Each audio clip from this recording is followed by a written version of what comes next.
Hi, welcome to the Empowerment Equation podcast. Our guest today is a dedicated business coach for women, specializing in helping midlife women discover their unique entrepreneurial path. With a proven track record of guiding new business owners to launch successful side hustles within just 28 days, she's an expert in balancing career and passion. Let's welcome Sairan Aqrawi. Hi, Sairan. Thank you for joining us today. Thank you for having me.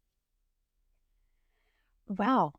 I'm just gonna let you dive right in because you are so knowledgeable about all of this stuff. And what I read when we contacted you was that you were so good at this bringing out people's core genius and helping them safely traverse their passions to where they didn't have to give up their day job, they didn't have to risk it all, but they still didn't have to miss out on their gift to the universe. And when I heard that, I thought that is just so exciting, and I want to hear how you're able to tap in and help people find that and take that first step and that second step and make that plan with them. Thank you for the question. That's exactly what I do when I meet with a client. They ask me the same question, like, how I know what I have? What is my passion? I don't think I have any passion. A lot of people say, I don't have even any talent. How are you going to discover that talent? The truth is, each one of us do have a core genius. Some discover it early, some discover it later in life. And Robert Greene, the American author, mentioned it in many of his clips and videos. He do talk about that a lot. And he said that when he was a child, when he was a younger ages, he knew that he liked reading and writing. He just didn't start it. He did so many. I think he mentioned he did more than I don't know if I correctly remember. It's like 40 jobs till he realized he's an author. He need to write and read and and share that talent with the universe. So for many clients, when they approach me, 90% of them are professional, men and women who had a day job. And they come to me and they said, we're doing this job for so long. They pay us well. We have insurance, is well paid, is secure, but something missing. When I wake up in the morning, I'm not looking forward to go to the office or even work virtually after, COVID hit. And then I asked them many questions. This is why I said 28 days. Reason why I didn't say 1 month, because by 28 days, you will discover what is it. And the last 2 days, the 30 and 31, you'll be celebrating and cheering and say, yay, I found out what is my core genius. So I asked them many questions. I said, okay, what is missing in your job? And most of them are tech. They talk about technology, engineering, design. They use their brain a lot in everything. And they try hard to make living and pay the bills and pay their dues what we all have in daily life. Then I asked them other question what they like when they were teenage. Did they like sport? They love ride. They were those kind of people who love to speak and the heart of the party. They always have fun and take their friends out. So those questions lead to deep dive into what's exactly inside them that cheer them up. And the minute I see the light in their eyes, and that one of their voice change, and they get excited about something, and I said, let's stop there. Can you tell me what happened when you were 17? And they said, oh, we were at a contest, and the contest was about speaking, and I write something. I said, right there, tell me more about that. Because I know right away, the minute they change the wheel, they explain the situation or the incident to me, they sounds a look different. So that's what I know. There's the hidden things over there, and that's make perhaps their hidden gem. I enjoy doing it because that's exactly what's happened to me. I've been engineer for so many years, but I knew inside me that it's something I really need to share it with others. And I have it since I was a teenage. But then let it go, life took me off, go to college, graduated and, done my master here in EC. And then when 2020 came, I sit down with myself. And that's what a lot of us had time to sit down home. We forced to sit home and recalculate what is exactly the meaning of life. And I found out that, you know what? I think I can do more. I think I do have more to share with with with the universe and leave an impact. So that's exactly how it started.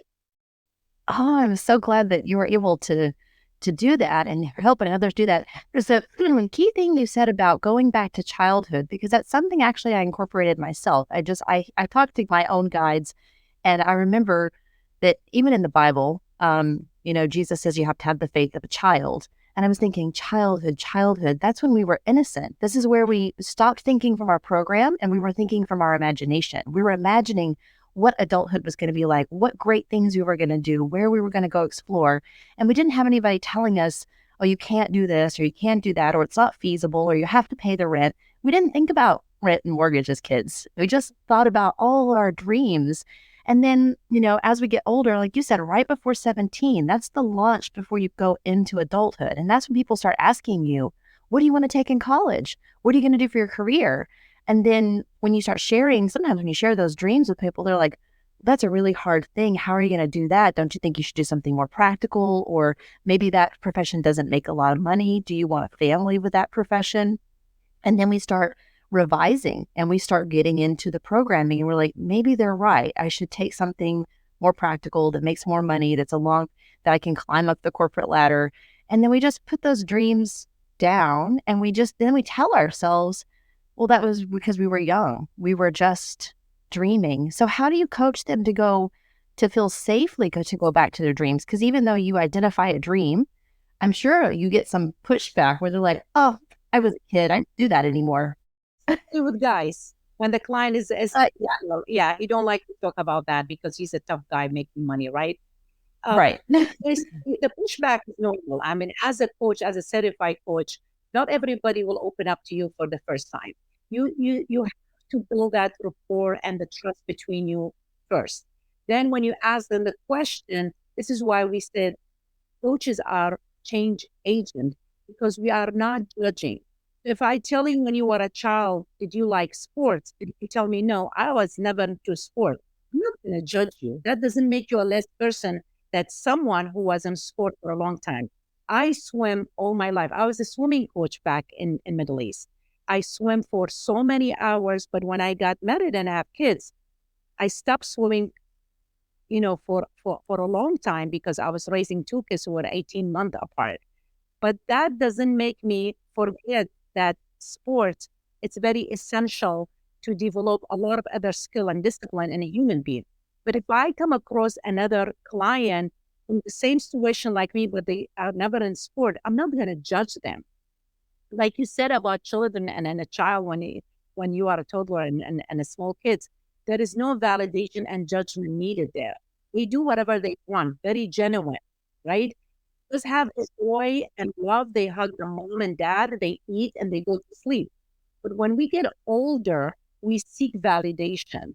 We think that in order for me to be outstanding, I have to go to medicine, I have to be an engineer, I have to be a writer, because I want to fulfill somebody else's dream. But when you are a child, you don't really calculate it that way.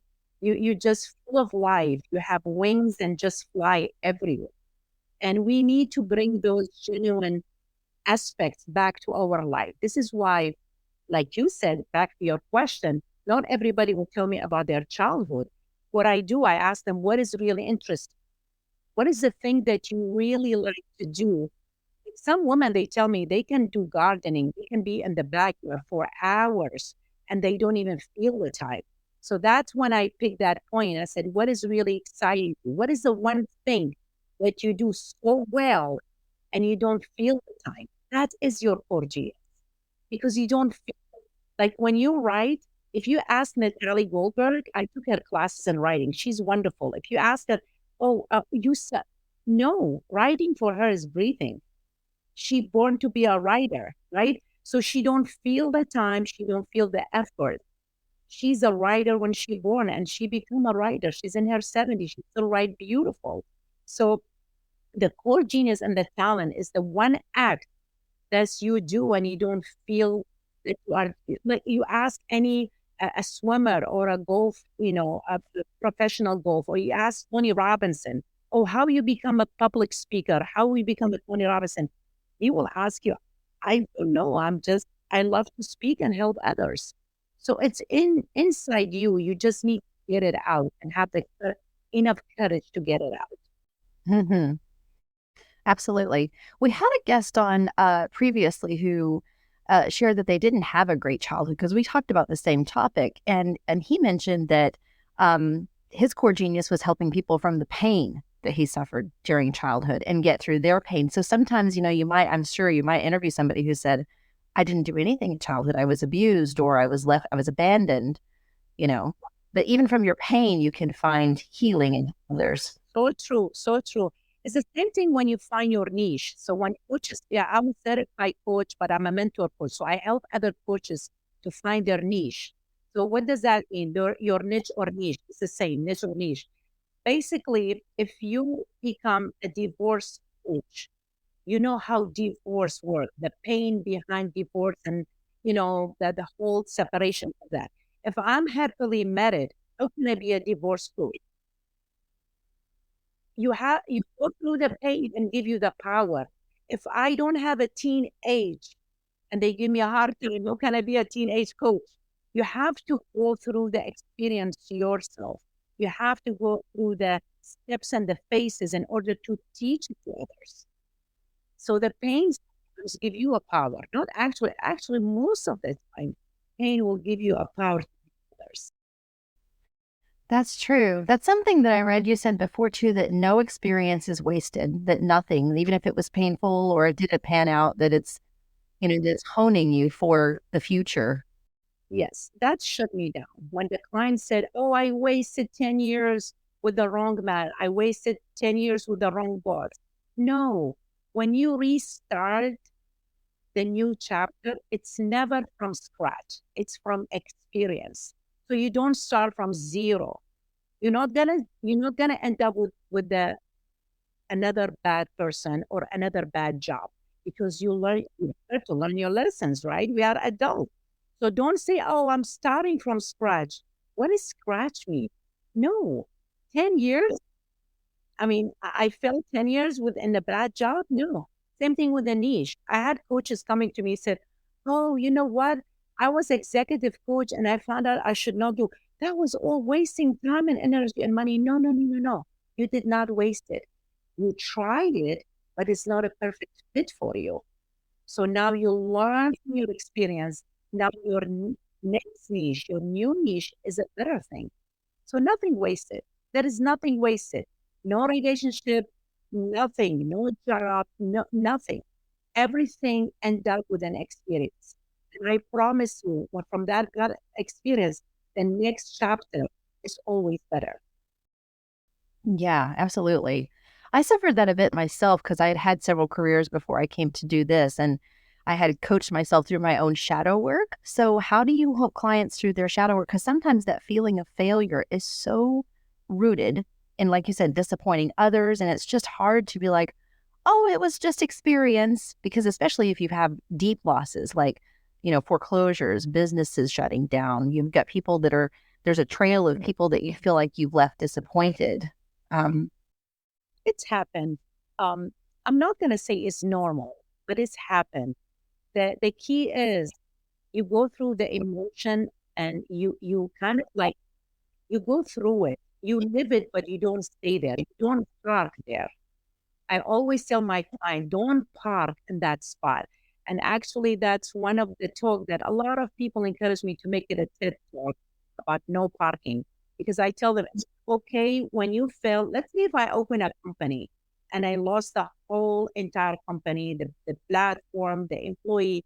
Like you said, I disappointed people who were assisting me as a team. I have to let them go because I lost the company. So I have to sell everything. And it's painful, but it will be more painful if I stay in the same motion, the same feeling, right? I should not stay in the same feeling. You go through it, you learn from it, and you restart again. Like I said, next is always better. And client asked me, why you always say next is better? No, how I know next is better? And I'll tell you why. Next is better in two options. Next is better because you learn your lessons. That's number one. And next is better because you are entering a new experience. So it's always better. What is not good to stay where you are. You parked. You are not helping yourself. You need to move on. Right. How do you help clients get unstuck? I'm asking because I myself was in the corporate world for a long time. When I was a kiddo, a teenager, I loved to draw and write. And then when I went into college, I felt like that wasn't going to feed me and make me independent from my family. And so, I I ended up doing a lot of other things that ended up in marketing. And it wasn't something I loved. I became good at it, but I was stuck in that place. I parked in that place because I felt like that was how I knew how to support myself and my family. And so, how do you help clients see it from a different perspective and become unstuck on that parking spot they probably are in? So another thing we learn in coaching world and studying all the coaching, aspects, and before we become certified coach, we ask a lot of questions. And the stuck word comes in front of us many times. A lot of clients said, "Oh, I'm stuck. I don't know what I want." And the solution for that, I'm not going to say it's easy. It's doable. It's not easy. The solution for that is gaining clarity. So when you feel stuck, that's mean you lack of clarity. You are not clear what you want. You are all over the place. So you feel stuck because you are overwhelmed. You want to be a vice president. You want to go and do your master. You want to have kids. You want to have a perfect house, a perfect husband. You want so many things. There is no priority and there is no clarity in your mission. The first question we ask the client, what do you exactly need? Why you feel stuck? Oh, I don't know. I just feel stuck. Okay, what do you need? So we ask that specific question because we aim for clarity. I always say clarity and focus is the two major power you need to succeed in life. If you are not clear, if you are not focused, I can help. You have to be clear what do you want. And I need you to focus. Clarity is just like a navigator. If you go to a place now that you never been before, and you have two routes, you have main road or you have a highway. So you have two ways to go per the navigator. Can you take both? How? You are in one car. So you tell the navigator, let's take the highway. It's shorter, it's less time. So you are clear in your destination. You clear in your decision, you're going to use the highway, not the other road. So that's the set of clarity we ask for. If you get to that car and you are not clear, you are going, you're going to be in many places.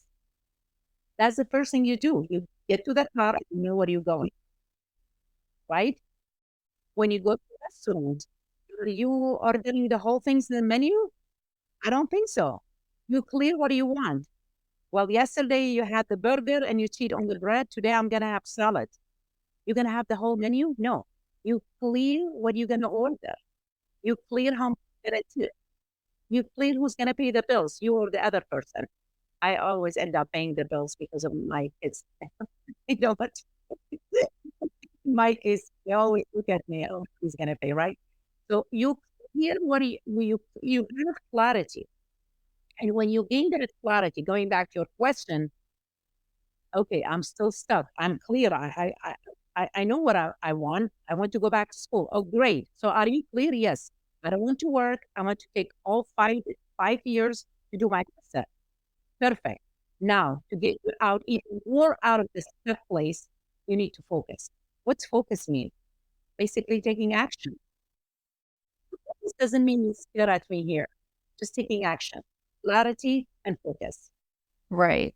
And does that action sometimes require, or does it all the times require some sacrifice? Because I imagine it takes some adjustment from their daily routine if they're going to start incorporating a side hustle, or they're going to start a podcast, or they're going to do some art on the weekends. Like it's going to take, do you help them arrange that adjustment? Beautiful question. Beautiful and a very important question. Yes, the sacrifice and the compromise is always in the equation. You can have it all.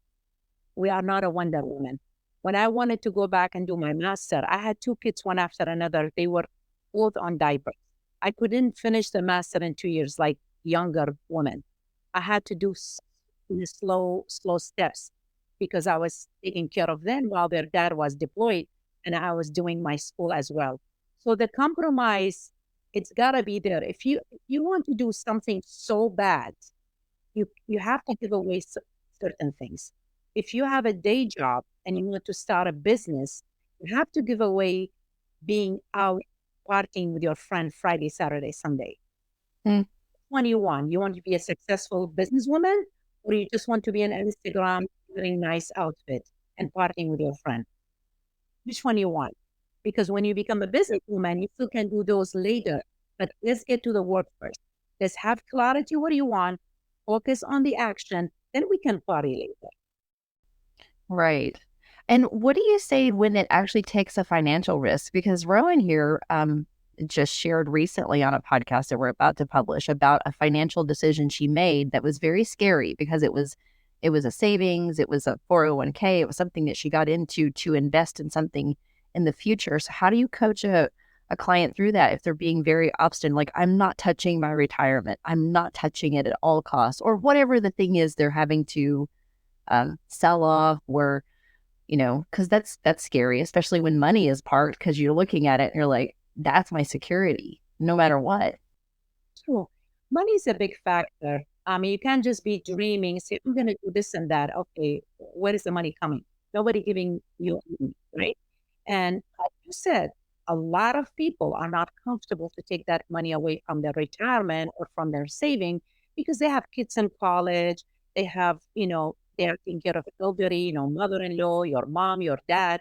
You have house, you have rent, you have bills. You can't just, you don't think that the money will pour from somewhere. No, you have to have that security in the background in order to start something small. Mm. To answer your question, what I tell my client when they tell me, I don't want to touch anything, but I still want to start a small business. I always tell them, what do you really want is to start very small. Very small is mean you don't need funds. Start a page on Instagram. Mm. If you are an editor or a writer or a speaker, I don't need even to spend $100. Open an Instagram, it's free. Start building a community. Start doing volunteer work in the school and other places that people will believe in your impact. And little by little, your platform will get bigger. You gotta start somewhere. I don't need to invest in I don't have $100,000 to invest on any platform. I have to make that 100,000 to go to the next chapter. But when I started, I start nothing. I just started an Instagram page. As a matter of fact, I didn't even know how to start an Instagram. My daughter opened the page for me. It's like my mom, so embarrassing. You're an engineer. You don't even know. I said, Mommy, I don't know how to start. Mom, that's embarrassing. You're a system engineer. I said, why is embarrassing? I don't know how. I know engineering, but I don't know Instagram. So it's okay. You ask the client, what is make you comfortable? If the client come back and said, please, I don't want to touch anything, fine, respect their decision. This is their baby. This is their business. You don't want to push them on the corner or push them in a places that they feel all scary all the time because you have to respect their responsibility. They have a lot of liability. They have son in college. They have a car payment. You cannot just say, oh, dream about you, envision yourself. Dream doesn't pay their bills. You have to be really talking to them in fact and number. And that's helped me a lot because my background, I'm still a full-time engineer. I always talk with number and you might see even my talks has a lot of number and fact on it because I like to associate my tips to client with science and facts. I can sell them dreams. I can sell them, oh, be with me, life will be wonderful. How, when, how, who's paying the bills? So you have to be logic. You have to tell them, you know what? Fine. I don't want you to borrow money from Bank of America. I don't want you to borrow money from your mother-in-law. I don't want you to borrow money from anyone. Start small. And when you start small, every steps, every $100 you gain, it sounds and seems like $1 million because it's on effort. It wasn't from somebody else's money. It was you feel like, oh my God, guess what? I made $1,000. And people look at you like, that's a million. No, 1,000, but I start from nothing. So that's $1,000 tastes so good because I made it. Right. Way more fulfilling that way. And then you too, because I've taken investment as well in other companies, and it's a whole different game when you try to get somebody into your vision and then they're funding your vision, and then quickly they want turnaround. They're like, how are we doing? What's the income? And it's so much pressure. So it can take a dream and turn it into a nightmare really quickly if you get over your head. Oh, if your business doesn't bring you joy, that's not the right business for you. If I enter banking now, if I know nothing about banking, and I end up being in banking because my husband or my cousin telling me, oh, this very rewarding is good. If this add pressure and lack of sleep and I'll be stressed all the time, that's not I don't want it. Yeah. Your business has to be a joy. You both doing a podcast and you are happy about it. You love doing it. That's your business. That's your joy. That's your genius. That's your passion and talent. If this podcast giving you stress, I'm not gonna be talking to you right now because you're doing something you hate, right? Um, But because this is like your baby, you love doing it. You don't even feel it, right? right. So if the job you're doing or the side business, I don't even call it side hustle. For me, coaching is not even a side hustle. It's actually my heaven. People call it hustle. Why hustle? You enjoying it. Why are you calling it a, why there is a negative quotation? When in coaching, we always tweak word. Don't use word that hurt you and hurt your brain. Hmm. So if your job is adding a stress, back to your question, that's not the right job for you. Right. You need to find something that adds joy to you. And you don't feel the time. You're like, oh, I've been spending 2 hours in this podcast. What is the time gone? So quick.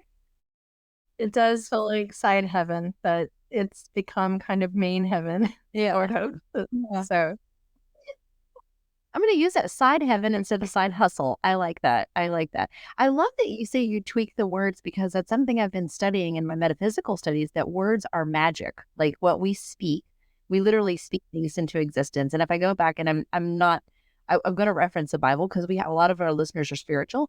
Even the Bible says that, to be careful of what we speak because, and God spoke the world into existence. So words are very powerful and we have to be careful what we say. And you're right. We should not say things that hurt our head or hurt our heart. Yeah. And it, Very powerful. yeah. Yeah. Yeah. Word very powerful. You might be in your 50 and you might still remember someone who bullied you in teenage and college telling you something about the way how you look or being overweight or skinny because their word hurt you so much more than a bullet.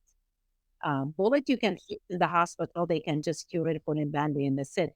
But that word was so deep inside you because it's affecting you. So imagine if that one word being said to you, how much those words powerful come out of your mouth. So if you said the same thing to someone, you said, "Oh, I was just joking. I didn't feel when I said that." No, you better to calculate what is coming out of your mouth because that word might be simple to you, but might affect me so hard. Mm. This is why in coaching, we always encourage to tweak that negative quotation. Like when people come say, I'm stuck, or I have a lot of problems. Let's call it challenge or blocks. Challenge. No, no, it's problem. Challenge. Challenge. Yeah. Because if you say the word so much, it's the same thing. It's become, like you said, bring it to existence because it's like me waking up in the morning, nothing happened yet. I'm getting ready to work. And oh, today is look at the gloomy weather. Oh my God, I hate today. What is today? Tuesday, I hate it. Guess what? Your day will be very bad because you started with a negative quotation yourself. You haven't even been in the car yet, and you already decided your day is bad. Nothing happened yet. Why you already made a decision, recalculated your day? You haven't even done anything. So words are very, very, very powerful. Very powerful indeed. There's a word that you used in this interview, and I know you said it before. It's CoreGenius. Can you tell us more about the CoreGenius and how you incorporate that in your business? Yeah, core genius or hidden passion. I learned this from Jack Canfield, the Success Principle. And I don't know how many copy I gifted that book. I stopped counting because I think Amazon will end up sending the book free to me because I've been repurchasing it to the client. And it's not that expensive, but it's just very valuable. It's very expensive to me because that book, each chapter of that book, it's a school by itself. Chapter 39 talk about the core genius. And what does the core genius mean is exactly what we talked about in the beginning of the podcast. It's the one things inside you that you're born with it, but it's still deep inside, life taking you with events, marriage, having kids, and you're still inside. You need to bring that hidden gem out again and share it with the universe. And that gift, it's so valuable because if you don't, it's going to be very sad to leave this world without sharing that talent with others. Imagine those artists, those painters, those famous athletes and speaker and writer. They didn't let that hidden gem publish to the universe. We've been losing all that excitement and adventure, reading their book, watching their games, exposing to those core genius that they had it and they were brave to bring it to the service and share it with the others. And I believe each one of us have something inside them. If you keep telling me on and on you don't have it, I'll tell you still have something inside you. You need to discover it. How do and you share it. sorry. How do you get your clients on board with the idea of the fact that they have this core genius inside them, but they're meant to share it with the universe? Because I'm not sure that's a perspective everyone holds, that they are here to share their gifts with the world. So how do you broach that with? I'm glad you asked that question because I was about to say it even before you asked me that question. So this is how the client don't believe on it all the time. Not every client say, "Oh yeah, I believe on you. I read your book. You are wonderful." No, I don't buy that.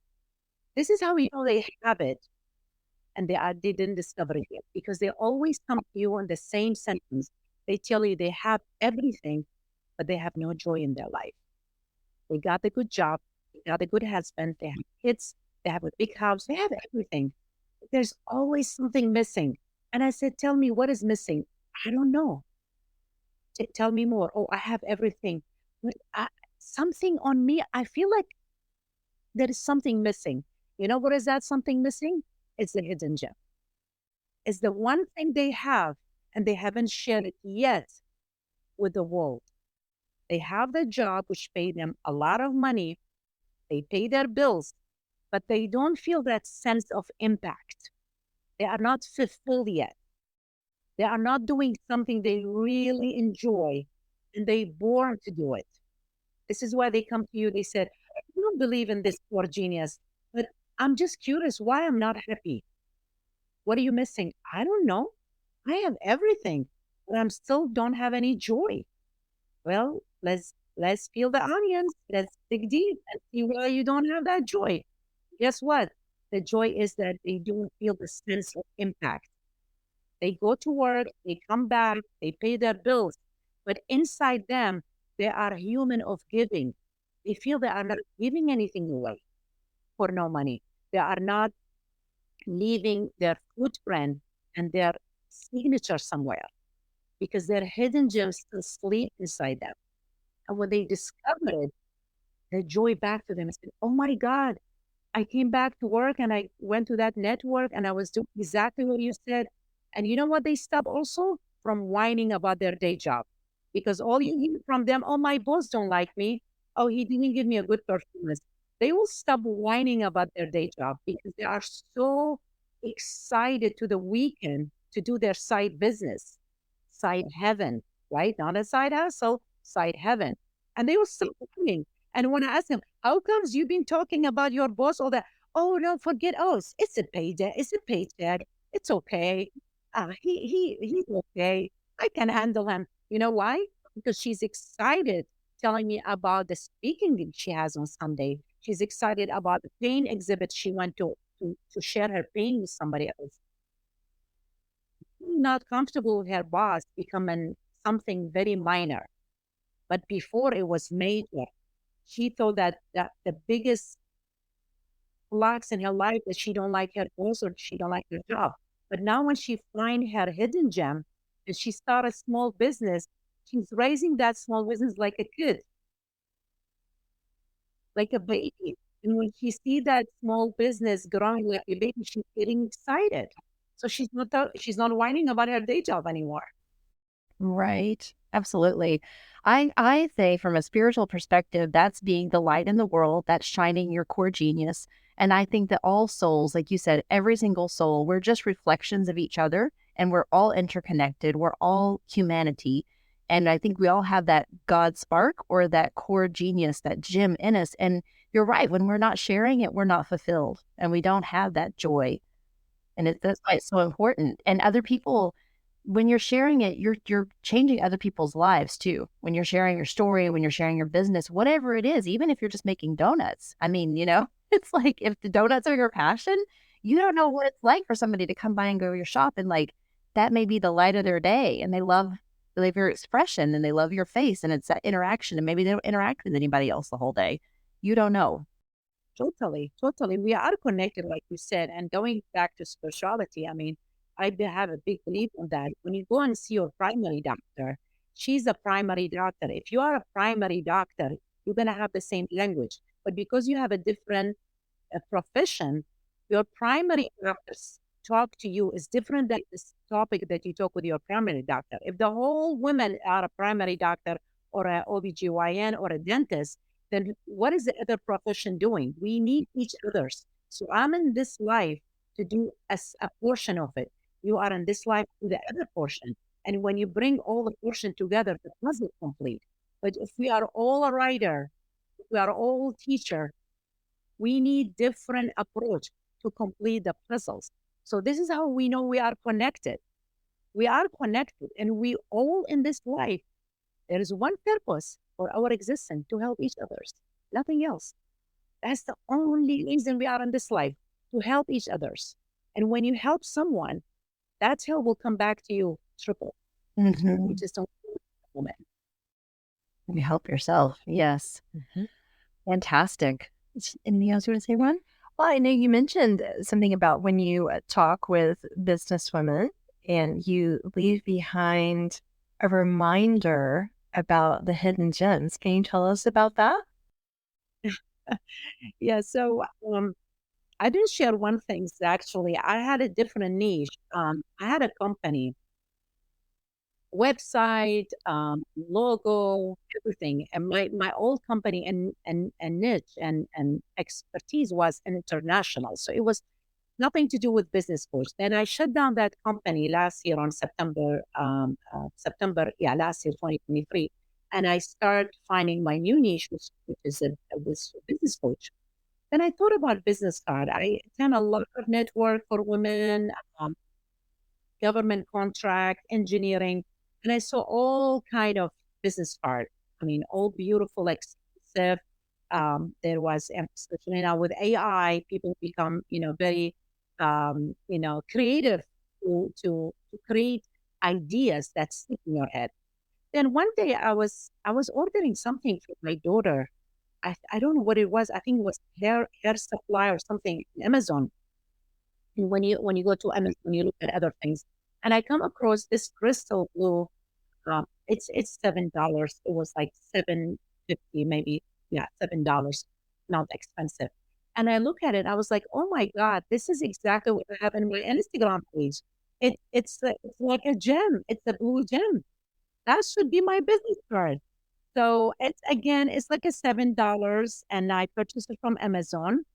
And I purchased the sticker with my name because I know when I say my last name, people about to lose their teeth. Aqrawi. It's very hard to say it. I was like, okay, calm down, just stay with my first name. Ignore my last name is difficult. So I print my first name and last name in the back. And when I go to a speaking gigs and people ask, where to find you? How we can find you? I said, no one will remember my last name. Let me just give them my business card. So I give them this. And I said, when you go home, connect with me on Instagram. Let me know if you have any question. I'm willing to ask, ask many questions. I'm willing to answer all your questions. Connect with me on LinkedIn. So you see my credential. Oh, she's the engineer who became a coach. So she's programmatic. She's 1+1. So you see what I'm coming from, my background. Then peel it off. Peel my name through it. I'm okay. My ego is okay. I'm not gonna take it personal. I know you still like me. Just peel my name and put it away. Then I want you to keep this beside your laptop or computer. Don't do anything. Don't call me. Don't hire me. Don't give me money. Don't do anything. You're still not believing the hidden gem. You just attend my speaking gig and you put it with me. Keep this beside you. I promise you, if you look at it every day for 30 seconds, that will stimulate something inside. You said, what is this? Maybe I have something. I haven't discovered it yet. What is my hidden gem? Maybe I should listen up. Maybe I should discover it. So what I tell my client, I always tell them the same sentence. I never change it. Don't believe me and don't follow what I'm saying. Just think about it. I don't want you to believe me. I don't want you to follow me. Right? Just think about it. Just think about it. Look at the gem and think about it. Say, okay, I'm being in IT for 30 years. Is that what I want? Is that how I want to leave this universe? Being an IT person? Let me think about it. Just think about it. Don't believe me. I don't want you to say, I don't want you to agree with me 100%, and I don't want you to disagree with me 100%. And maybe I learned that from raising two teenage. I always tell my son and my daughter, don't agree with me, don't disagree.